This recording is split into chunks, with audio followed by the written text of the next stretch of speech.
नमस्कार, मैं हूं अर्पिता आर्या और आप देख रहे हैं डिबेट का नंबर 1 शो दंगल। यूपी के दंगल में इस बार बीजेपी को जोरदार पटखनी मिली है, जिसकी कसक बनी हुई है। लोकसभा चुनाव में यूपी में खराब प्रदर्शन की वजह से दिल्ली की गद्दी तक पहुंचने वाले आंकड़े भी घट गए। जो बीजेपी पिछले 2 टर्म से अपने दम पर बहुमत के आंकड़े को पार कर रही थी, वो इस बार 240 पर सिमट गई। ऐसे में सबसे बड़ा सवाल है कि आखिर यूपी में ऐसा क्या हुआ जिसकी वजह से बीजेपी को करारी हार मिली। ऐसा क्या हुआ कि विधानसभा में भी शानदार प्रदर्शन करने वाली पार्टी को यूपी की जनता से निराशा हाथ लगी। इन्हीं सवालों की तलाश में बीजेपी ने रिपोर्ट तैयार की है। आखिर उस रिपोर्ट में क्या है जिसकी कमियों को दूर करके बीजेपी की 2027 विधानसभा चुनाव लड़ने के लिए कमर कस रही।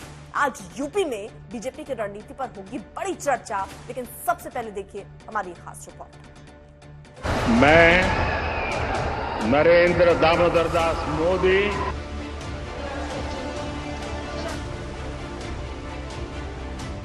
दिल्ली की गद्दी तो मिल गई, लेकिन बीजेपी के दिल में कसक बनी हुई है। जिस राज्य के रास्ते दिल्ली के तख्त का रास्ता जाता है, वहीं पर 2024 के लोकसभा चुनाव में बड़ा झटका लगा। उत्तर प्रदेश लोकसभा की 80 सीटों में से बीजेपी के खाते में महज 33 सीटें ही आईं। बीजेपी को 2019 की तुलना में 2024 में यूपी में 29 सीटों का नुकसान हुआ। इसी नुकसान का पता लगाने के लिए बीजेपी में मंथन जारी है। हार की समीक्षा करते हुए एक रिपोर्ट तैयार की गई है। ये report UP BJP core committee को सौंपी गई है। 3 चरणों में ये रिपोर्ट तैयार हुई है। इसमें पहली रिपोर्ट लोकसभा में हारे सांसदों ने अपने स्तर पर तैयार की। दूसरी रिपोर्ट मंडल स्तर पर पदाधिकारियों ने मिलकर तैयार की। तीसरी अहम रिपोर्ट जिलों में भेजे गए पर्यवेक्षकों ने तैयार की है, जिसमें हार की वजहों को विस्तार से बताया गया है। इस रिपोर्ट की माने तो भीतरघात से बीजेपी को यूपी में नुकसान हुआ।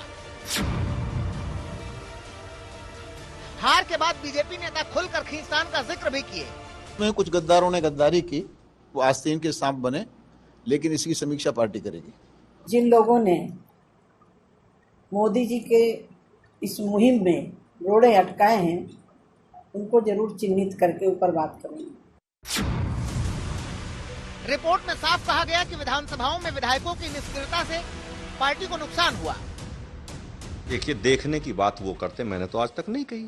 मैंने देखने की बात कही, ना मैंने किसी को चुनाव से पहले देखने की बात की, ना चुनाव के बाद देखने की बात की। और मैं चुनाव हारा, मैंने किसी को ब्लेम भी नहीं किया। अगर मुझे कोई शिकायत भी थी तो अपनी पार्टी प्लेटफॉर्म पे की। मैं बालियान जी से भी यही उम्मीद करता हूं कि वो अगर कोई शिकायत भी है तो पार्टी प्लेटफॉर्म पे कहे, ना कि इस तरीके से कहे। मंत्री चुनाव के दौरान संजय सोम के कई बयान आए, उस बयान का बड़ा नुकसान देखा जा रहा है, माना जा रहा है। तो कृपया करके पार्टी, मेरा निवेदन रहेगा, पार्टी इस पर अच्छा ध्यान देगी और कार्रवाई। रिपोर्ट में अफसरशाही के जनता और कार्यकर्ताओं के साथ व्यवहार को एक बड़ी वजह बताया गया है। 4,000 वापस कराइए, इसकी कराइए, मैं बता दे रहा हूँ। अगर नहीं कराएंगे तो मैं धरने पे दूंगा। ऐसा कहीं ब्यूरोक्रेसी में टकराव नहीं है। लेजिस्लेचर में सब एक साथ समन्वय कर रहे हैं। मुझे लगता है आज यूपी सबसे गुड गवर्नेंस स्टेट है।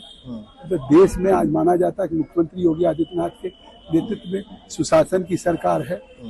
और कहीं किसी स्थानीय स्तर पर जिस तरह से राकेश की घटना का कोई उल्लेख हुआ, तो उसमें उन्होंने शिकायत की, उस पर कार्रवाई की। लोकसभा चुनाव में बीजेपी की तुलना में विपक्ष जनता के सामने नैरेटिव बनाने में सफल साबित हुआ। अखिलेश यादव ने इस चुनाव में यूपी के लिए पीडीए का जातीय फॉर्मूला तैयार किया। पीडीए यानी पिछड़ा, दलित और अल्पसंख्यक, जिस पर समाजवादी पार्टी को जबरदस्त सफलता मिली। पीडीए यात्रा, इसमें सब शामिल हैं। कोई ऐसा नहीं है कि जो अलग हो रहा हो इससे। जहां हम पिछड़े, दलित, अल्पसंख्यक मुसलमान भाइयों की बात कह रहे हैं, वहीं पीडीए हमारा पिछड़े, दलित, आधी आबादी की भी बात कर रहा है। वहीं पीडीए हमारे अगड़ों की भी बात कर रहा है। इनके नेताओं ने खुलकर कहा है कि अगर हमारी सरकार आ गई तो हम अंबेडकर जी के कॉन्स्टिट्यूशन को रद्द कर देंगे, बदल देंगे, फाड़ के फेंक देंगे।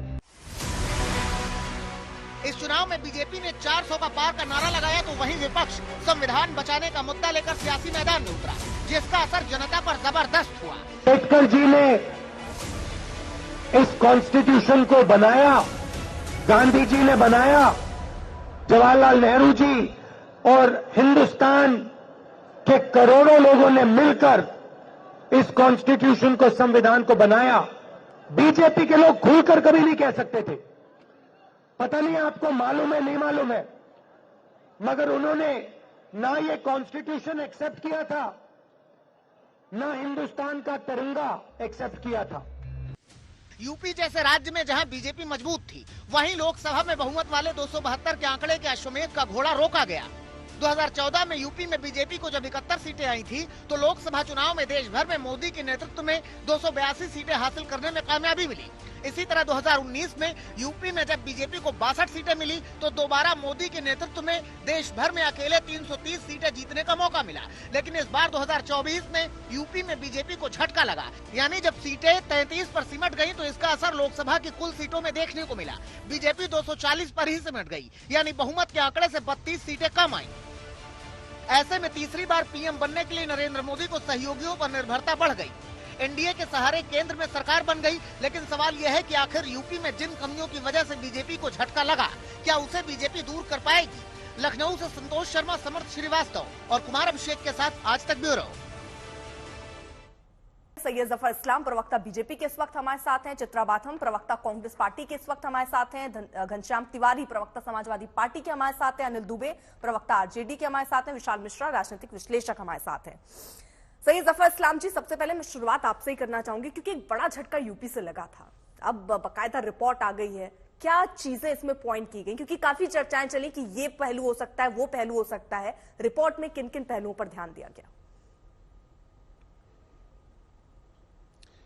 देखिए, रिपोर्ट जो है वो जाहिर है इंटरनल रिपोर्ट होती है, उसकी समीक्षा जो है हमारे सीनियर लीडरशिप और जो कोर कमेटी है उत्तर प्रदेश की वो करती है, जो लीडरशिप है वो करती है, और उसके बाद जो कोर्स करेक्शन जो करने का है वो लीडरशिप उसका फैसला करती है। इस जो भी उसका फीडबैक आया है, जो भी उस रिपोर्ट में कमियां या कहीं जहां कमियां रह गई हैं उसकी भरपाई कैसी की जाए, ये सारी बातें जो है वो पब्लिक नहीं करते, ये प्राइवेटली जो है, जो अब एक कमरे में बंद होकर इस पर जो है समीक्षा की जाती है। और हमारी पार्टी कर रही है कि आखिरकार जो हमें सीटों की जो कमियां आई है, उम्मीद से कम आई है, इसलिए उसकी समीक्षा करनी जरूरी है और वो समीक्षा की जा रही है। वैसे देखिए, मैं आपको अर्पिता जी एक बात बताता हूँ, भारतीय जनता पार्टी में एक रिवाज है, एक दस्तूर है, एक प्रिंसिपल है, जिसके तहत भारतीय जनता पार्टी जो है हर इलेक्शन में चाहे जीते या हार का सामना करना पड़े, हम समीक्षा इलेक्शन की जरूर करते हैं, हर सीट पे करते हैं, हर बूथ के एनालिसिस पे करते हैं, ताकि अगली बार जब भी इलेक्शन में जाए तो उसके बेसिस पे हम अपने जो रिसोर्सेज हैं with in the party framework में जो भी रिसोर्सेज है उसको किस तरह से मोबिलाइज किया जाए, कहां पर डिप्लॉय किया जाए, उस तरह से उस चीज को ध्यान में रखते हैं। आज जो भी नतीजे आए हैं 2024 के जनरल इलेक्शन के, जफर जी, तो मैं एक चीज और पूछना चाह रही हूँ स्टेट के। हाँ सर, जैसे आपने कहा कि हार की और जीत दोनों की समीक्षा होती है, बीजेपी के बारे में तो ये भी कहा जाता है कि वो पहले भी सर्वे करा लेते हैं और चीजों को समझते हैं। अब मैं जरा कुछ चीजें आपसे पूछ रही हूँ, थोड़ी सी स्पष्टीकरण चाहूंगी अगर आप दे पाए। क्या ऐसे कारण जो संभावित दिख रहे हैं हमें, क्योंकि आपने कहा ये इंटरनल रिपोर्ट है, सामने नहीं आ सकती, आप लोग चर्चा और मंथन कर रहे हैं, लेकिन खबरें कुछ ऐसी हैं सर कि राज्य सरकार ने करीब 3 दर्जन सांसदों के टिकट काटने या बदलने के लिए कहा था और उनकी अनदेखी हुई, और यह भी कहा गया कि पार्टी पदाधिकारियों का सांसदों के साथ तालमेल अच्छा नहीं था। ये सारी बातें क्या वजह हो सकती हैं? क्योंकि जो सर्वे, और मेरा एक और सवाल इसमें सर कि सर्वे जो कि बीजेपी पहले कराती है चुनाव से पहले, क्या उत्तर प्रदेश जैसे बड़े राज्य के लिए सर्वे नहीं कराया गया? सर्वे किया गया लेकिन उस पर अमल नहीं किया गया। पहले भी तो बीजेपी काम करती है ना सर। देखिए अर्पिता जी, मैं बिल्कुल स्पष्ट तरीके से कहूंगा कि सर्वे तो होते ही रहते हैं, सर्वे कराए जाते हैं और सर्वे हर लेवल पे होते हैं। ये मैं नहीं कहूंगा कि सर्वे नहीं होते हैं। सर्वे पार्टी अपनी जो पोजीशन है, जो सिचुएशन है, स्टैंडिंग है, वो बराबर हर वक्त उसको परखती रहती है और वो सर्वे के माध्यम से आता है। अलग अलग लोगों से सर्वे करवाते हैं, लेकिन मैं ये पुष्टि नहीं करूंगा किसने सर्वे किया क्या और किसके रिजल्ट क्या थे, ये मुझे जानकारी नहीं। दूसरी बात जो आपने कहा कि क्या सीटें काट दी गई जिन लोगों के, बिल्कुल इसका बेसलेस बात है, इसका कोई मानी नहीं है। इसलिए कि जो भी आपने देखा होगा कि कितना लंबी लंबी मीटिंग होती है, जब जब हमारे इलेक्शन कमेटी की मीटिंग होती है, सेंट्रल इलेक्शन कमेटी की, तो 3-4 बजे सुबह तक चलती रहती है। किसी पार्टी में देखा 4 बजे तक सुबह मंथन करते हैं, डिस्कशन करते हैं। जाहिर है कि अगर 20 लोग हैं प्रदेश से और 10 लोग हैं सेंट्रल इलेक्शन कमेटी के, 30 लोग बैठे तो 30 के एक ओपिनियन नहीं हो सकते। हर लोग आपस में चर्चा करते, डिलिब्रेट करते, और जो सबसे बेहतर उसमें विनेबिलिटी के हिसाब से जो सबसे बेहतर कैंडिडेट होता है उसको देते। बिल्कुल खारिज कर दीजिए इस बात को। मैं खारिज करता हूं कि जरा सा भी मन मुटाव या कोई ऐसी बात जिसको टकरा गए। और विधायकों की निष्क्रियता रही, कार्यकर्ताओं की निष्क्रियता रही, कार्यकर्ता बेमन से चलिए मतदान तो करने चले गए लेकिन और लोगों को प्रेरित नहीं कर पाए मतदान कराने के लिए, और संविधान के मुद्दे पर दलित वोट दूर हुआ और उसको कामयाब आप नहीं बना पाए। ये भी कुछ रीजंस। देखिए, एक बात आपकी सही है और इस बात को मैं स्वीकार करता हूं कि अपोजिशन ने झूठ बोलने की बहुत कोशिश की, और कहीं ना कहीं झूठ जो है वो उसमें संविधान के बारे में, हालांकि ये बिल्कुल सरासर गलत बात है, आप भी जानती हैं, हम भी जानते हैं और पूरे देश जानता है कि ये जो संविधान चेंज करने वाली बात थी वो बिल्कुल इसमें कोई उसका महत्व नहीं था, कोई सच्चाई नहीं थी। लेकिन इस बात का मैं कह सकता हूं कि अब समीक्षा की जा रही है, क्योंकि जो समीक्षा हुई उसमें ये भी कहा जा रहा है कुछ ऐसे नेताओं के बयान भी इसके पीछे की वजह है। सर, इस बयान भी इसके पीछे की वजह, आप कह रहे हैं ऐसी कोई चर्चा नहीं हुई, फैजाबाद आप हार गए, लल्लू सिंह ये कह रहे हैं कि संविधान में संशोधन करना है, इसलिए दीजिए 400 पार। ऐसा नहीं कह रहा हूं, नहीं, मैंने ऐसा कहा कि देखिए ये बात बिल्कुल अपोजिशन ने झूठ बोला संविधान के बारे में। हो सकता है इसका हम लोगों को नुकसान हुआ है, और ये समीक्षा के बारे में बात ज्यादा तौर पे कन्विक्शन के साथ मैं इस बात को आपके सामने रख पाऊंगा कि आखिर वो क्या कारण थे। लेकिन इस बात की पुष्टि मैं जरूर करता हूं कि अपोजिशन के लोगों ने झूठ संविधान के बारे में फैलाया, हो सकता है इसका नुकसान हुआ हो। लेकिन एक और बात जो आपने पूछा, क्या हमारे समन्वय नहीं था, क्या हमारे में कोऑर्डिनेशन नहीं था, क्या पूरे मन से हमारे कार्यकर्ता काम नहीं कर रहे थे? देखिए, भारतीय जनता पार्टी एक अकेली पार्टी है, अकेली पार्टी, मैं कह रहा हूं तो अकेली ही पार्टी है जिसमें तन मन धन से भारतीय जनता पार्टी का कार्यकर्ता जुड़ा रहता है। उसको ये आशा नहीं रहती कि कल मैं आज काम करूंगा तो कल कुछ मिलेगा, या आज हमको मिलेगा तो ही काम करेंगे। आप देखिए, यही एक पार्टी है जहां पर आज मंच पे यहाँ बैठा है तो कल वो, और सामने कोई अगर कार्यकर्ता बैठा है बीच भीड़ में, तो कल वो बीच भीड़ से उठ के यहाँ पर मंच पे बैठेगा, और मंच पे बैठा हुआ आदमी बीच में भीड़ में बैठ सकता है। ये सिर्फ भारतीय जनता पार्टी में हो सकता है, इसलिए कि कार्यकर्ताओं की पार्टी है। तो इसमें हम इस बात को खारिज करते हैं कि समन्वय और कोऑर्डिनेशन की कमी थी, लेकिन कुछ कमियां तो जरूर रही होंगी ना अर्पिता जी। लल्लू सिंह के बयान पर भी मुझे आप जरा जवाब दे दीजिए। जब समीक्षा की जाएगी, आप कह रहे हैं कि विपक्ष वो नैरेटिव बनाने में कामयाब रहा, लेकिन आपके नेता अगर ऐसा बयान देते हैं एन चुनाव से पहले, इसी का नतीजा फैजाबाद सीट हार गए। लल्लू सिंह वहां पर कह रहे हैं कि 400 पार इसीलिए चाहिए क्योंकि संविधान में संशोधन करना है। इस तरीके के बयान भी डैमेज करेगा सर? देखिए, कभी कोई 100% देखिए, इसलिए आदरणीय प्रधानमंत्री जी ने बराबर कहा है कि पार्टी के जो अंदर जो बात होती है, जो डिस्कशन होता है, उसी को बाहर रखना चाहिए जो पार्टी में डिस्कशन होता है। कई लोग ऐसा होता है कि बड़बोले होते हैं, कभी कभी ज्यादा बोल जाते हैं और उनकी जानकारी भी नहीं है और ना उनको अपने बातों का क्या वजन है उसको समझते हैं होंगे। तो कुछ लोग ऐसे जाहिर है पार्टी में कभी कभी अनजाने में बोल जाते हैं, लेकिन उसका नुकसान भी होता है पार्टी को। ये बात जरूर, इस बात की भी समीक्षा की जाएगी, और मैं इस बात को, आपकी बात को ठुकरा नहीं रहा हूं या खारिज नहीं कर रहा हूं कि पार्टी के कुछ लीडर्स अगर गलत बयानी से काम लेते हैं तो जाहिर है ये इलेक्शन का समय में, इलेक्शन के माहौल में कोई गलत बयानी से काम लेता है तो उसका नुकसान भी होता है। घनश्याम तिवारी जी, आपकी पार्टी पूरी तौर से जब समीक्षा कर ली जाएगी तो उसका जवाब मिल जाएगा। ठीक है घनश्याम तिवारी जी, आपकी पार्टी अभी जश्न के मूड में ही है, आपने भी मंथन चिंतन शुरू कर दिया आगे के लिए, चुनावों के लिए? नमस्कार अर्पिता जी, आपको, दर्शकों को और को पैनलिस्ट को।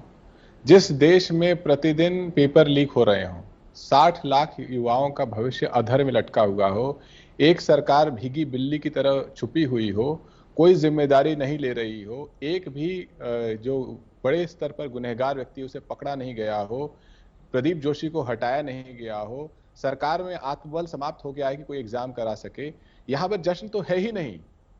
जहां पर एयरपोर्ट से लेकर के ट्रेन हादसे से लेकर के अयोध्या के राम मंदिर से लेकर के रामपथ से लेकर के तमाम जगह केवल लीक और फर्जीवाड़ा भारतीय जनता पार्टी का दिखाई दे रहा हो, इनकी जन विरोधी भ्रष्टाचार प्रेमी नीतियां और उसका कच्चा चिट्ठा सामने आ रहा हो, जहां पर आज भी देश का आम आदमी मानता है कि भारतीय जनता पार्टी संविधान के खिलाफ है, संसद के खिलाफ है, संसद में चर्चा करने के खिलाफ है, जहां पे प्रधानमंत्री आज भी मणिपुर जाने की हिम्मत नहीं दिखा पा रहे, जहां पर अनुप्रिया पटेल चिट्ठी लिख रही हैं कि आपकी सरकार, योगी जी की सरकार घनघोर जातिवादी है, वो नहीं चाहती कि उत्तर प्रदेश में पिछड़े दलितों अल्पसंख्यकों को उनकी जो जगह है, स्थान है, अवसर है, वो दिए जाएं, जिसमें लगातार आंकड़े भारतीय जनता पार्टी की सच्चाई को दिखाते हैं, किस तरीके से वो लगातार प्रयास करते हैं कि देश भर में और खासकर उत्तर प्रदेश में जो पिछड़े हैं, दलित हैं, अल्पसंख्यक हैं, उनके अवसरों की हकमारी की जाए। ऐसे में जश्न सिर्फ भारतीय जनता पार्टी मना सकती है, क्योंकि इस पार्टी को देश की आम जनता से कोई लेना देना नहीं है। हम आज सड़क पर हैं, हम भारतीय जनता पार्टी से संसद से लेकर के सड़क पर, लखनऊ से लेकर के दिल्ली में अखिलेश यादव जी के नेतृत्व में जवाब मांग रहे हैं। नीट की परीक्षा पे जवाब दो, इनको आत्मचिंतन करने दीजिए। जहां पर आप अमेठी हार जाते हैं, बनारस में प्रधानमंत्री हारते हारते बचते हैं, जहां पर आप अयोध्या हार जाते हैं, 10 साल से टीवी चैनलों के माध्यम से, आरएसएस के माध्यम से, बीजेपी के अनेक नेताओं के माध्यम से, प्रवक्ताओं के माध्यम से सर्टिफिकेट बांटे जा रहे थे कि आप राम भक्त हैं, आप हिंदू हैं, आप नहीं हैं। भगवान राम ने अखिलेश यादव जी के नेतृत्व में समाजवादी पार्टी के कुशल क्षमता और जनता की लोकप्रियता ने ये सर्टिफिकेट अथॉरिटी, जो फेक सर्टिफिकेट अथॉरिटी है भारतीय जनता पार्टी, ये बताने की कौन राम भक्त है कौन नहीं है, भगवान राम ने अथॉरिटी को नकली साबित कर दिया। मुझे तो घनश्याम जी ये बता दीजिए, अगर आप क्या मुद्दे देखते हैं कि कहां पे बीजेपी, आप ये जो गिना रहे हैं ये आज की परिदृश्य, लेकिन और चीजें आपको क्या लगती है जिसकी वजह से नुकसान हो गया, और आप ये कह रहे हैं ये जो अभी बातें आप बता रहे हैं इसकी वजह से आगे और नुकसान होगा, आप यही कहना चाह रहे हैं ना? लेकिन और कौन से ऐसे बिंदु जिनसे नुकसान हुआ सबसे ज्यादा उत्तर प्रदेश के लिहाज से खासतौर पर? जिस देश में एयरपोर्ट से लेके ट्रेन से लेके मंदिर तक सब लीक कर रहा है, पेपर भी लीक कर रहे हैं, वहां पे सरकार लीक करेगी और लीक हो जाएगी। नुकसान जो उत्तर प्रदेश में इनको हुआ है इसलिए क्योंकि जब लोग चाह रहे थे कि प्रधानमंत्री कहें कि युवा बेरोजगार क्यों हैं, जो आम आदमी गरीब हुआ है, गरीब बेसहारा हुआ है, वो महंगाई से लड़ने के लिए सरकार क्या करेगी, किसानों के ऊपर लाठी गोली चलाने वाली सरकार किसानों को क्या राहत दे सकती है, महिलाओं के खिलाफ खड़ी, बेटियों के खिलाफ खड़ी ये सरकार महिलाओं के लिए क्या कर सकती है, जातीय जनगणना के लिए क्या करेगी। जब ये बातें आम आदमी सुनना चाह रहा था तो देश के प्रधानमंत्री उसे मीट, मछली, भैंस, मंगलसूत्र, मुजरा, इस तरह की कहानी सुना रहे थे, और भारतीय जनता पार्टी के नेता अपने घमंड में ये सोच के चल रहे थे कि अब उनके वो सबसे बड़ी पार्टी है, 13,000 करोड़ का चंदा जमा किया है इलेक्टोरल बॉन्ड घोटाले के जवाब एक बार ले लेते हैं सही जफर इस्लाम जी से। क्या घमंड, क्योंकि इसका जिक्र तो इंद्रेश कुमार ने भी किया, उन्होंने अहंकार की बात कही, इनडायरेक्ट वे में कहा, जिसको जोड़कर भी देखा जा रहा है, क्या घमंड की वजह से ये स्थिति रही? देखिए, भारतीय जनता पार्टी को जो जानता है, समझता है, पहचानता है, परखता है, और ऑपोजिशन के बातों को बिल्कुल वो नकार देगा, इसलिए कि यही एक पार्टी है जो घर घर में जाके लोगों की सेवा करने वाली पार्टी है, जो जनता की सेवा करना अपना धर्म मानती है, जनता के लिए समर्पित होकर जनता के लिए काम करने की इच्छा से वो बार बार इलेक्शन लड़ती है। कोई अपना पर्सनल फायदा कोई नहीं देखता है, या पर्सनल कोई ये नहीं होता है, कोई भी पद मिलता है पार्टी की तरफ से तो उसका लक्ष्य एक ही होता है कि इससे किस तरह से जनता के बीच में जाके जनता को फायदा कराया जा सकता है। तो ये कहना बिल्कुल गलत होगा। हाँ, जब हारने, अगर कोई सीटें कम हो जाती है, हम हारे तो नहीं, सीटें कम हुई है, तो उसका जरूर कोई ना कोई ठेकरा फोड़ने का तरीका निकाला जाता है और इस तरह की बातें अटकलें लगाई जाती हैं। लेकिन भारतीय जनता पार्टी, मैं फिर से कह रहा हूं, नंबर 1 पार्टी 240 सीटें लेके आई हैं। क्या ये उन पार्टियों को कहने का अधिकार है जो 30-40 में सिमटी या 90-95 में सिमटी हुई पार्टी है? क्या उनको अधिकार है कि 240 सीटें लाने वाली पार्टी, जो ऑलमोस्ट समझ लीजिए कि आप 40% से ज्यादा सीटें लाने वाली पार्टी, उसको अधिकार है अपनी बातें कहने का, और उसको अधिकार है, जनता का स्वीकृति मिली है और जनता के बीच में जाकर जनता के समर्थन से हम जीते हैं। देखिए, मैं एक और बड़ी अहम बात बताना चाहता हूं। कांग्रेस पार्टी, समाजवादी को तो छोड़ दीजिए, कांग्रेस पार्टी का सबसे खराब प्रदर्शन पिछले 75 सालों में, सबसे खराब प्रदर्शन 3 बार जो हुआ है वो 2014, 2019, 2024 में हुआ है। भारतीय जनता पार्टी का अपने पूरे इतिहास में सबसे अच्छा 3 परफॉर्मेंस जो है वो 2014, 2019, 2024 में हुई है।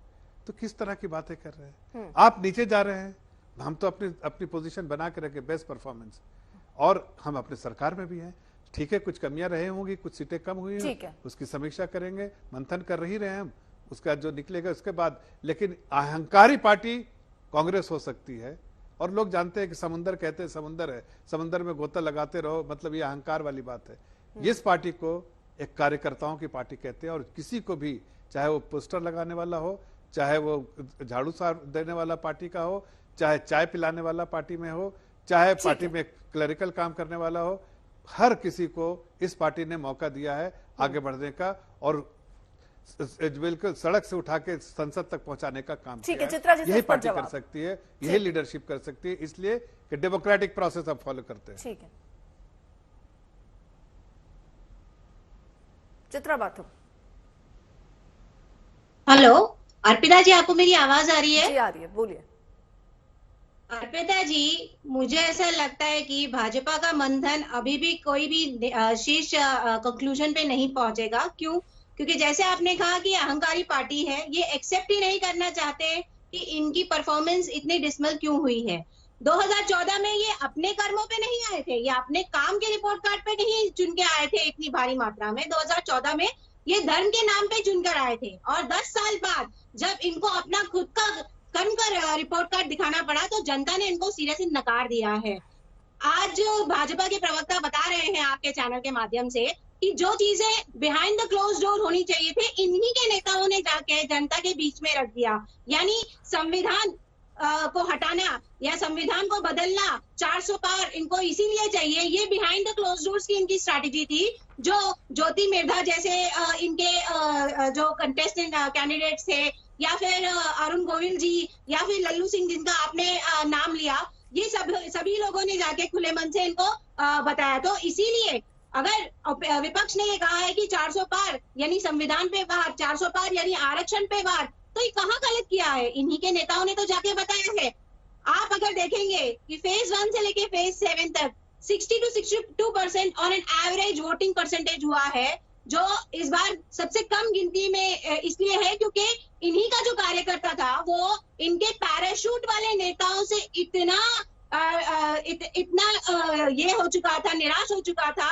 इनकी जो भ्रष्टाचार, बीजेपी की वॉशिंग मशीन जो इन्होंने दूसरे नेताओं को लाने का काम किया था, उसको वो एज अपना रिप्रेजेंटेटिव नहीं देखना चाहता था। ये मुझे ऐसा लगता है कि सबसे बड़ा कारण था भाजपा की हार का, जो शायद ये एक्सेप्ट नहीं करना चाहते आज भी। दूसरा मुद्दा मैं ये बताना चाहूंगी कि उत्तर प्रदेश में इनको सबसे बड़ी हार इसीलिए मिली है क्योंकि दलितों के मुद्दों के ऊपर इन्होंने कितनी बार मुंह खोला है पिछले 10 साल में? 0 टाइम्स। पिछड़ों के मुद्दों पर इन्होंने कितनी बार उनका सपोर्ट किया है? 0 टाइम्स। तो पिछड़ा, दलित, आदिवासी ये सब देख रहे हैं कि किस तरीके से भाजपा और उसकी नीतियां उनके खिलाफ गई है, और इस वजह से उन्होंने अपना निश्चय इस बार किया था। बता दीजिए चित्रा जी, मैं इस पे ये समझना चाह रही हूँ। ठीक है, ये मान रहे हैं कि इंडिया ब्लॉक ने अच्छा परफॉर्म किया। आप पिछले बार से अगर तुलनात्मक ढंग से देखें तो आपकी पार्टी ने बहुत बढ़िया और बेहतरीन प्रदर्शन किया, लेकिन फिर भी सरकार बनाने में आप नाकाफी रहे, नाकाम रहे। अगर इतनी ही आपकी बातें जनता तक पहुंच रही हैं तो इस बार तो सरकार आपकी बननी चाहिए, महागठबंधन की बननी चाहिए, ऐसा क्यों नहीं हो पाया? देखिए, आज ये जिस क्या इसको लेकर चिंतन मंथन आपके बीच चल रही है? आपकी पार्टी चिंतन कर रही है कि अगली बार भी सिर्फ इस बात से खुश हो जाएंगे कि चलिए इसी बात से खुश हैं कि उनको 400 नहीं पहुंचने दिया, चलिए ये तो ठीक है? क्या इसी बात की खुशी है? देखिए, हमको खुशी इस बात की है कि हमारा परफॉर्मेंस डेफिनेटली इंक्रीज हुआ है, क्योंकि इन्होंने जो धर्म के नाम पे लोगों को वर्गलाने का काम किया था, वो जो फसाद था वो एटलीस्ट हमने ब्रेक करने में कामयाबी हासिल करी है। दूसरी बात, हमारा मैनिफेस्टो अगर आप देखें, जो इतना करोड़ों लोगों ने डाउनलोड किया था फेज 1 से लेके फेज 7 चुनाव के टाइम पे, तो उसमें आप देख सकते हैं कि सभी जनता के मुद्दे हमने मेंशन किए थे, जातिगत जनगणना से लेके सामाजिक न्याय से लेके। मैं वो मान रही हूँ चित्रा जी, मैं मान लेती हूँ जो बातें आप कह रही मैं मान चुकी, लेकिन मैं इसीलिए तो आपसे सवाल पूछ रही हूँ। सब कुछ जनता ने स्वीकार कर लिया, आपके एजेंडे स्वीकार कर लिए, आपके जो नैरेटिव सेट किया वो स्वीकार कर लिया, बीजेपी नाकाम सरकार के तौर पर रही, वो भी मैंने चलिए मान लिया आपकी बात, लेकिन फिर भी 272 का आंकड़ा तो नहीं आया ना इंडिया ब्लॉक के पास। मैं आपको वही बता रही हूँ कि जिन बैसाखियों के सहारे आज एनडीए 3.0 बना है, आने वाले दिनों में देखेंगे कि इशू बेस्ड राजनीति अगर होगी तो अगर आप बैसाखी की बात कर रहे हैं तो कांग्रेस पार्टी की कितनी सीटें हैं मैम?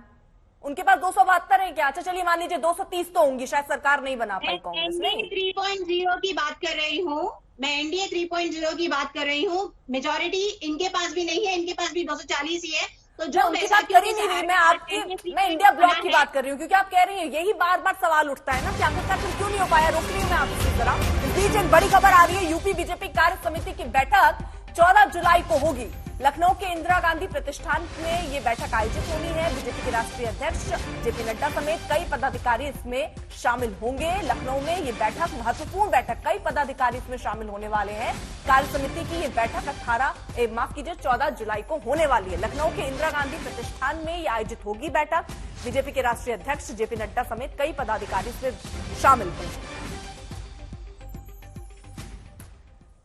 अब जरा मैं जल्दी से इस पर सैयद जफर इस्लाम जी से भी जवाब चाहूंगी, और अभी 2 मेहमानों के पास मैं जा नहीं पाई, उनका भी जल्दी से रुक कर लेती हूँ। अनिल दुबे, आपका एक रिएक्शन, ये जो मंथन और चिंतन का पूरा दौर चल रहा है, कहाँ क्या कमी, कहाँ क्या चूक लगती है, जो बड़ी चूक थी जिसको दूर करने की जरूरत है आगे चुनावों को देखते हुए? देखिए अर्पिता जी, भारतीय जनता पार्टी अपनी जो उत्तर प्रदेश में उनकी कमियां थी वो उसकी समीक्षा कर रहे हैं, और वो बेहतर तरीके से अपने उनके लोगों ने क्या कहाँ कमी की, क्या रहा, वो अपना उनके प्रवक्ता हैं जफर इस्लाम जी, वो बताएंगे और बता भी रहे हैं। जहां तक मैं समझता हूं कि उत्तर प्रदेश के चुनाव में इंडिया गठबंधन के लोगों ने आरक्षण और संविधान के नाम पर उत्तर प्रदेश की जनता को बरगलाने का काम किया, और वो कई स्तर तक वो कुछ इलाकों में, कुछ क्षेत्रों में वो कामयाब भी हुए कि संविधान खतरे में है, आरक्षण खतरे में है, और उस पर उनको कुछ सफलता मिली, हम इसको स्वीकार करते हैं। लेकिन उन्होंने जो झूठ और प्रपंच का जो माहौल बनाया, जहां पश्चिमी उत्तर प्रदेश में जब वो प्रवेश करते हैं, पश्चिमी उत्तर प्रदेश में उनके इस माहौल को राष्ट्रीय लोकदल ने, भारतीय जनता पार्टी ने मिलकर के रोकने का काम किया, और इनका जो अभियान इन्होंने चलाया था झूठ का, वो पश्चिमी उत्तर प्रदेश में फेल हुआ। और आज जो जरूरत है कि इनके इस अभियान को, जो ये काट की हानि इन्होंने एक बार चढ़ा ली, एक बार इन्होंने उत्तर प्रदेश में कुछ सीटों पर इनको सफलता मिल गई, लेकिन ये दोबारा इनको सफलता नहीं मिलने वाली है। भारतीय जनता पार्टी भी चिंतन कर रही है, राष्ट्रीय लोकदल भी इस पर चिंतन कर रहा है कि कहां से जो है ये चूक हुई। हम लोगों ने पश्चिमी उत्तर प्रदेश में हमें 2 सीटें समझौते में मिली थी, दोनों हमने जीती। पश्चिमी उत्तर प्रदेश में अधिकांश सीटों पर हमारा गठबंधन जीता, और पश्चिमी उत्तर प्रदेश में इंडिया ब्लॉक के लोग प्रचार तक नहीं कर पाए, वो जनता के बीच में नहीं जा पाए, वहां इनके खिलाफ आक्रोश रहा। इन्होंने केवल झूठ का सहारा लिया, और मैं समझता हूं कि अभी उत्तर प्रदेश में 10 विधानसभा के उपचुनाव होने हैं। इन उपचुनाव में इनको पता चल जाएगा कि इन्होंने जो काट की हानि चढ़ाई थी अब चढ़ेगी कि नहीं चढ़ेगी, क्योंकि उत्तर प्रदेश की जनता जान चुकी है कि ना तो संविधान खतरे में था, ना आरक्षण खतरे में था। इन्होंने झूठ बोला, और वो झूठ इनका अब खुल चुका है। ठीक है, विशाल मिश्रा जी, ये जो भी नैरेटिव सेट हुआ, तो ऐसा क्यों है कि सिर्फ ये उत्तर प्रदेश में इतना चमत्कारी रूप से काम कर गया? सबसे ज्यादा अगर कहें तो असर यहीं पर दिख रहा है, और दलितों के लिए खासतौर पर दलित वोट जो है वो छिटके हैं। ऐसे अगर हम देखें तो पूरे उसमें, यानी देश में क्या यही बड़ा मुद्दा था जिसकी वजह से बीजेपी बहुमत तक नहीं पहुंच पाई, या इसके अलावा भी कोई और मुद्दे आपको नजर आते हैं? उत्तर प्रदेश के लिहाज से ये इतना कैसे काम कर गया? देखिए अर्पिता जी, जहां तक उत्तर प्रदेश के परिणामों की बात है, और जहां तक के भारतीय जनता पार्टी के सीटों के कम आने की बात है जो आप पूछ रही हैं, तो निश्चित तौर पे उसके कई कारण होंगे, लेकिन हाँ, उनमें से एक प्रमुख कारण भारतीय जनता पार्टी आत्ममंथन चिंतन चल ही रहा होगा, और बहुत जल्दी वो अपने किसी निर्णय पर पहुंचेगी। लेकिन एक बात तो मैं यहाँ पर कहना चाहूँगा कि जिस तरीके से मैंने देखा, मेरा व्यक्तिगत अनुभव रहा उत्तर प्रदेश के चुनाव में, जिस तरीके से ये झूठ का लवादा फैलाया गया कि संविधान बदल जाएगा, आरक्षण खतरे में है, और वो खटाखट गारंटी कार्ड, ये एक प्रकार का जो नैरेटिव सेट किया गया, कहीं ना कहीं इसकी बहुत बड़ी भूमिका रही। यहाँ पर बैठे हमारे सम्मानित जो समाजवादी पार्टी के प्रवक्ता हैं बोल रहे हैं, कुछ और लोग भी बोल रहे हैं कि पेपर लीक के बारे में, इसके बारे में, तो मान्यवर आप मुझे बताइए ना, ठीक है बहुत गलत हुआ, पेपर लीक हुआ, नहीं होना चाहिए था, लेकिन सरकार प्रतिबद्ध तो है ना, आप क्यों चर्चा से भाग रहे हैं? बताइए ना, प्रतिपक्ष की भूमिका का निर्वहन कर रहे हैं आप।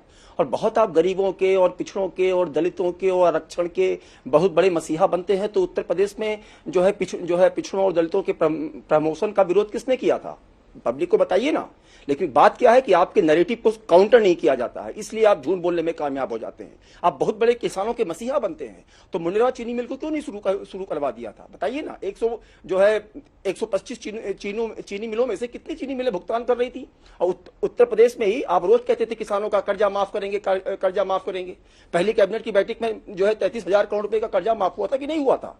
अब कौन सी जो है दुहाई देते हैं नौकरियां नहीं दी गई, नौकरियां नहीं दी गई। मैं आपको डाटावार, अर्पिता जी यदि आप मुझे समय दें, मैं विभागवार डाटावार कितने लोगों की नियुक्ति हुई मैं गिना सकता हूं कि 6.5 लाख से अधिक लोगों की नियुक्ति पिछले 6 साल के कार्यकाल में हुई है। ये जिसमें से सबसे ज्यादा 1,43,000 के आसपास पुलिस विभाग में हुई है और 1,26,000 के आसपास बेसिक शिक्षा परिषद में हुई है। मैं तथ्यवार कितने नर्स अपॉइंट हुए, कितने प्रवक्ता जीआईसी में अपॉइंट हुए, कितने प्रधानाचार्य अपॉइंट हुए, मैं एक डाटा सिलसिलेवार दे सकता हूं। लेकिन झूठ का लवादा बहुत दिन तक नहीं चलता।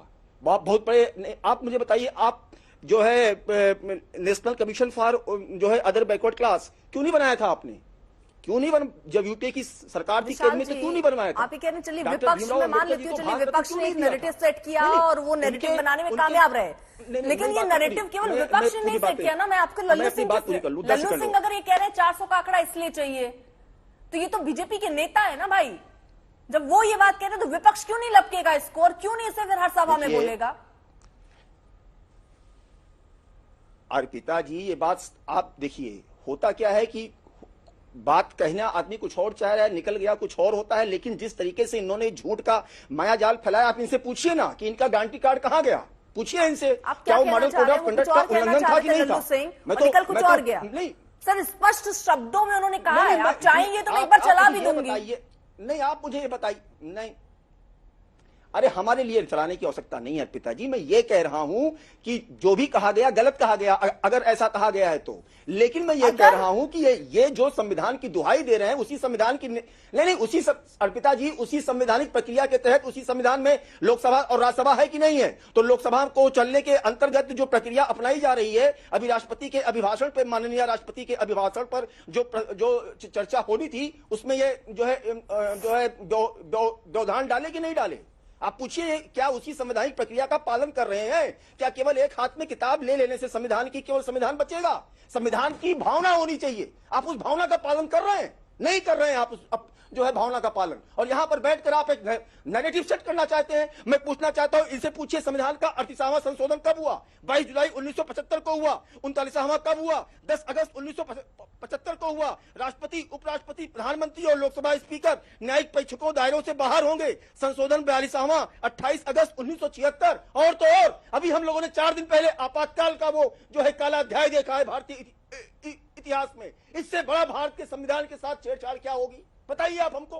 लेकिन नैरेटिव सेट करना चाहते हैं, ये कौन सा नैरेटिव सेट करना चाहते हैं? संविधान बदल जाएगा, अक्षर बदल जाएगा। भूल गए आप आपातकाल के दिन, काला अध्याय का दिन, जब आपने लोकतंत्र का गला घोट दिया था। लेकिन नहीं, झूठ झूठ झूठ। अरे झूठ मत बोलिए। ठीक है, चित्रा जी सीधे तौर पर कह रहे हैं कि देखिए झूठ परोसा गया और काट की आंटी बार-बार नहीं चढ़ती है। ठीक है, आ रही हो जफर जी, आ रहे हो, घनश्याम जी आ रहे हो। देखिए 3 बातें अहम हैं। पहली बात ये कही जा रही है, देश के 60 लाख छात्र हैं जो इस सरकार की अकर्मण्यता से अफेक्टेड हैं। जो नीट के 24 लाख छात्र हैं उनसे सरकार कह रही है हम चर्चा चाहते हैं। यहाँ पर मौजूद कोई भी व्यक्ति, देश का कोई भी मीडिया संस्थान एक तारीख नहीं बता सकता जब इस सरकार ने कहा है कि संसद में हम चर्चा के लिए ये तारीख निर्धारित करते हैं। जो सरकार 10 साल अपने तानाशाही के घमंड में संसद से भागती रही, जितने इतवार हुए उससे कम दिन संसद आहूत की।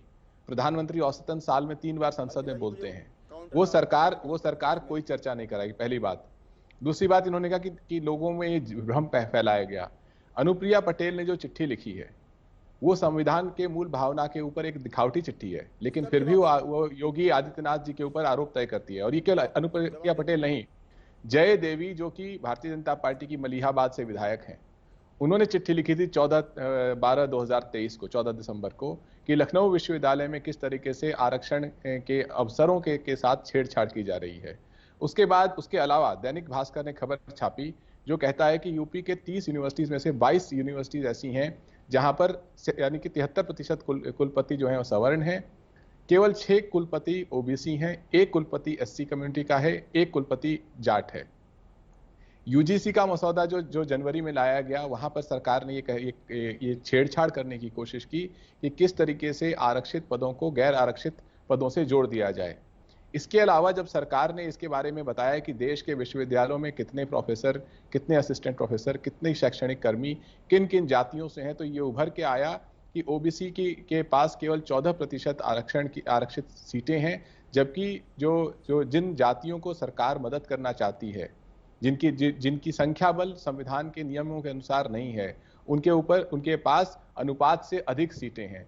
चाहे वो आप प्रोफेसर की सीटें देखिए, असिस्टेंट प्रोफेसर की सीटें देखिए, कुलपति की सीटें देखिए, और ये बात तो बाकायदा संसद में कही गई। उदाहरण के लिए देश में जो 45 सेंट्रल यूनिवर्सिटी हैं उसमें 1146 जनरल कैटेगरी के प्रोफेसर्स हैं, जबकि ओबीसी के केवल 60 प्रोफेसर्स हैं, एससी के केवल 96 प्रोफेसर्स हैं। ये जमीन पर बात मेरे चलते नहीं आई है, मीडिया के चलते नहीं आई, जमीन पर देश का जो ओबीसी वर्ग है, दलित वर्ग है, वो स्वयं अनुसंधान करके वो यूट्यूब के माध्यम से, दुनिया भर के मंचों के माध्यम से अपनी बात सामने रख रहा है कि भारतीय जनता पार्टी एक पार्टी के रूप में लगातार देश के पिछड़े दलित अल्पसंख्यकों की आवाज दबा रही है, उनके अवसर छीन रही है, और वो आक्रोश संविधान बदलने की भावना के साथ जुड़ा। ठीक है विशाल जी, हाँ जी बोलिए। काउंटर, यहाँ भी झूठ बोला गया है। अर्पिता जी बोलिए विशाल जी बोलिए। देखिए कितनी साफ गोई से हमारे सम्मानित सपा के प्रवक्ता अभी लाइव डिबेट में झूठ बोल गए। इन्होंने कहा 45 सेंट्रल यूनिवर्सिटीज में कुल मात्र 1000 के आसपास जो है हमारे ओबीसी समुदाय के बंधु के शिक्षक हैं। मैं डाटा देता हूं, वही डाटा है जो सदन में दिया गया था। 45 सेंट्रल यूनिवर्सिटीज में टीचिंग में से 12,373 पद टोटल हैं, जिसमें से 6,386 general, 1,306 SC, 5,568 ST, 1,400 OBC, 1,740 OBC. और देखिए झूठ बोल गए, 1600 बोल रहे थे। ऐसे ही ये झूठ बोलते हैं, क्योंकि इनके इस झूठ को तुरंत काउंटर करना जरूरी है। और आप मुझे बताइए मान्यवर कि आप कह रहे थे कि पेपर पे चर्चा टाइम नहीं दे रहे हैं। स्पीकर महोदय ने क्या कहा था कि आप पहले अभिभाषण पर चर्चा कर लीजिए, उसके बाद जितना भी आप बोलना चाहें आप बोलिएगा। क्यों नहीं बोले आप? और सरकार त्वरित कार्रवाई कर रही है ना, सीबीआई जांच बैठा दी ना, लोग पकड़े जा रहे हैं ना। बताइए आप, दूसरी जो है यूजीसी नेट की डेट दे दिया ना, सीएसआईआर की डेट दिया ना।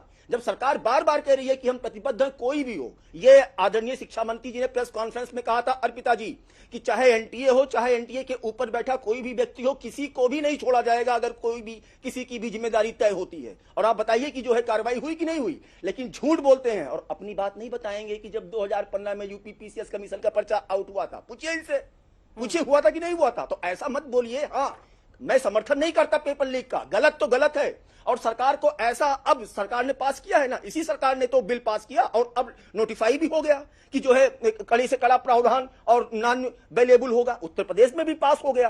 तो बिल्कुल गलत को गलत कहिए, सरकार को घेरिए, सरकार से सवाल पूछिए, लेकिन झूठ बोलकर नैरेटिव मत सेट करिए, अपनी जिम्मेदारी से मत भागिए। ठीक है मैं जरा जफर जी को बोलना। ठीक है घनश्याम जी, जल्दी से मैं जफर जी। लेकिन आपकी प्रतिपक्ष की भूमिका कहाँ है आपकी? मैं आपके दर्शकों से आह्वान करता हूं, मैंने जो बात कही मैं उस पर कायम हूं। जिन्होंने गलत सुना और गलत आंकड़े दिए, मैंने कहा कि देश के 45 सेंट्रल यूनिवर्सिटीज में जो प्रोफेसर का पद है उसमें से, सुनिए बीच में मत बोलिए, ये 1/4/2023 का केंद्र सरकार का डेटा है जो पार्लियामेंट में दिया गया। 1146 प्रोफेसर जनरल कैटेगरी के हैं और मात्र 60 प्रोफेसर ओबीसी के हैं। इसी तरीके से आप संपूर्ण शैक्षणिक संस्थाओं में देखिए तो ओबीसी की हिस्सेदारी 14% है। ये बातें आज जन जन में व्याप्त हैं। भारतीय जनता पार्टी की बेईमानी जन जन में आक्रोश भर रही है। ये संविधान बदलना चाहते हैं, ये देश का आम आदमी, अल्पसंख्यक, पिछड़ा, दलित मानता है। और जब आपके समय में एक ही विशेष जाति के लोगों को पद दे दिया जाता था तब नहीं। अर्पिता जी, इनसे पूछिएगा कि माननीय इलाहाबाद उच्च न्यायालय के आदेश पर जो है लोक सेवा आयोग के अध्यक्ष पर कार्रवाई हुई थी कि नहीं हुई थी? एक जाति एक धर्म देकर अपॉइंटमेंट किया था इन्होंने कि नहीं किया था? पूछिए इनसे। लेकिन तब ये अपनी बातें नहीं बताएंगे। और मान्यवर ऐसा नहीं है, अभी जो आप चिट्ठी की बात कर रहे थे तो उसमें कार्मिक विभाग की तरफ से कहा तो गया है, और कोई सीट आरक्षित वाली अनारक्षित में नहीं कन्वर्ट होती है, सब कैरी फॉरवर्ड होती हैं। ये तो आप भी जानते हैं अच्छे से। तो किसी भी प्रकार का मिस इन्फॉर्मेशन मत फैलाइए। मैं ये कहता हूं, प्रतिपक्ष की भूमिका में रहिए, बिल्कुल रहिए, लेकिन गलत नैरेटिव सेट करके उससे होता क्या है कि आप समाज में एक दरार पैदा करते हैं, आप समाज में एक खाई पैदा करने का काम करते हैं। कृपया करके राष्ट्रहित में ऐसा काम ना करें। हमारे देश की मीडिया जब पब्लिश करती है कि 5 वर्षों में, ये सरकार का आंकड़ा है, 13,626 SC, ST, OBC छात्रों ने IIT, IIM, सेंट्रल यूनिवर्सिटी में पढ़ाई छोड़ी। सरकार ने उस पर क्या कदम उठाए? जब ये सरकार इस तरह की बातों पे अपने कदम सामने नहीं रखती है और ये आंकड़े झकझोरते हैं कि 2,424 SC छात्र, 2,622 ST छात्र, 4,596 OBC छात्र, इन्होंने IIT, IIM, सेंट्रल यूनिवर्सिटी पढ़ाई छोड़ दी। जिस देश में 90% आबादी लगातार पिछड़ती जाएगी, भारतीय जनता पार्टी चंदा लो धंधा लो मॉडल में 13,000 करोड़ चंदा कमाएगी 10 साल में, चंद पूंजीपतियों की सेवा करेगी, तो उनकी बेईमानी की चर्चा घर घर जाएगी। चाहे प्रधानमंत्री कितना भी आलीशान भाषण दें, उससे वो रुकने नहीं वाली। ठीक है, इसमें जफर इस्लाम जी आपका रिएक्शन।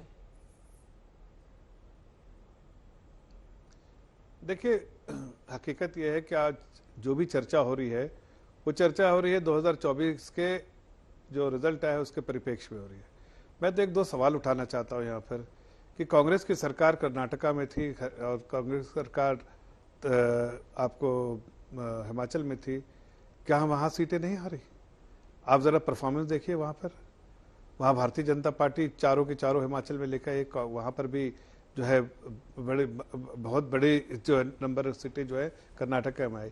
तो इन सब बातों जो बात ये फैलाने की कोशिश कर रहे हैं कि ये कमियां रह गई, वो कमियां रह गई, वो कोई कमियां नहीं, कभी कभी ऐसी कोई बातें रहती हैं। सिर्फ उत्तर प्रदेश को एक ऐसा प्रदेश है जहां पर हमें उसकी समीक्षा करनी है कि क्यों कम रह गई, और उसका हम जो है उसका हम कोर्स करेक्शन भी करेंगे। लेकिन बाकी पूरे प्रदेश में या देश में नई जगहों में देखिए, जैसे मध्य प्रदेश में 29 की 29 सीटें आई हैं, गुजरात में 26 की 26 सीटें आई। आप डेंट कर पाते तो समझ में आता। और आप देखिए उड़ीसा जैसी जगह में जो किसी और पार्टी का बेस्टियन था, वहां पर, या फिर आप देखिए तेलंगाना में देखिए, या फिर आंध्र प्रदेश में देखिए, तो विस्तार तो भारतीय जनता पार्टी को हो रहा है, आपका कहां हो रहा है? आप कांग्रेस पार्टी अगर कुछ मध्य प्रदेश में करके दिखाते तो समझ में आता कि मध्य प्रदेश में आप कुछ करके दिखाया, या आप कुछ करके दिखाते हिमाचल में आपकी सरकार थी तो वहां समझ में आता। हकीकत यह है कि देखिए, आज मैं ये कह सकता हूं कि हमने थोड़ी सीटें भी कम लड़ी थी इस बार। जाहिर है हमने अपने जो अलायंस पार्टनर को सीटें भी दी थी, और हमने सीटें भी थोड़ी कम लड़ी थी, और उत्तर प्रदेश में थोड़ा हमें ज्यादा नुकसान हो गया, जिसकी हमें उम्मीद नहीं थी, उतना नुकसान हुआ। देखिए, इसमें अब मैं फिर से आपसे थोड़ी सी क्लैरिफिकेशन चाह रही हूँ, क्या भीतरघात से कोई नुकसान हुआ है क्या? क्योंकि ऐसे में बयानों पर बहुत नजर अगर हम डालें, साक्षी महाराज के साथ गद्दार, साध्वी निरंजन कह रही थी कि प्रधानमंत्री मोदी के इस मिशन में जिसने रोड़े अटकाए हैं उनको अब चिन्हित किया जाएगा, उन पर कार्रवाई होगी। तो ये भीतरघात, हर घातों से ऊपर भीतरघात, ये असर कर गया क्या? और ये कौन है गद्दार आस्तीन के साथ? आइडेंटिफाई हो पाया क्या? क्योंकि 3 स्तर की सर ये रिपोर्ट सामने आई है, तो ये भी सामने आ गया होगा गद्दार कौन रहा, आस्तीन का सांप कौन रहा? देखिए, मैं कोई टीका टिप्पणी इस तरह के स्टेटमेंट पे कोई टीका टिप्पणी नहीं करना चाहता हूं। हमारी सीनियर लीडरशिप जब मंथन कर रही है, समीक्षा कर रही है, तो हमें इंतजार रहेगा कि उन्होंने क्या पाया, क्या कमियां पाया, और उसकी भरपाई के लिए क्या कदम उठाए जाने चाहिए, उचित कदम उठाने चाहिए, उसकी चिंता हम करेंगे। बाकी अगर कोई स्टेटमेंट को इस तरह देता है, उनका निजी स्टेटमेंट होता है, उसका ना कोई महत्व है, ना कोई अधिकृत उसका स्टेटमेंट है। वो खुद के लिए बोलते हैं, खुद के लिए उनका महत्व आपको भी नहीं देना चाहिए, और ना पार्टी उन सब चीजों का महत्व देती है। महत्व देना चाहिए जब पार्टी के अधिकृत लोग बोलते हैं, या फिर सीनियर लीडरशिप बताती है कि हाँ इस तरह की चीजें हम करने जा रहे हैं, तो आपको वक्तन फवक्तन आपको ब्रीफ भी किया जाता है। महत्व की बात नहीं हो रही है, या छोटी छोटी चीजों को भी उत्तर प्रदेश के लिहाज से समझने और जानने की कोशिश, क्योंकि बकायदा इस पर पूरी रिपोर्ट, क्योंकि आप देखिए 14 में 71 सीटें, 19 में 62 सीटें, इस 24 में 33 सीटें, बहुमत का आंकड़ा अगर नहीं छू पाई है बीजेपी, तो सबसे बड़ा रोल उत्तर प्रदेश का रहा है। और ऐसे में ऐसे बयान जो लल्लू सिंह का मैं आपको याद दिला रही हूं, क्या उसको भी निजी बयान के तौर पर रखें? ये सब डैमेज नहीं करा रहे हैं? दलित कैसे छिटक गए, कहां क्या चूक रह गई, देखिए बयान तो निजी है, क्या रहा? नहीं देखिए अर्पिता जी, ऐसे बयान तो निजी ही बयान है, और उस बयान का सर हमें वो खंडन भी बयान करना नीचे चाहिए, कैसे हो इसलिए सकते कि हैं जो ये पार्टी को बयान डेंट कर जाए? ना तो अधिकृत है ना तो पार्टी का।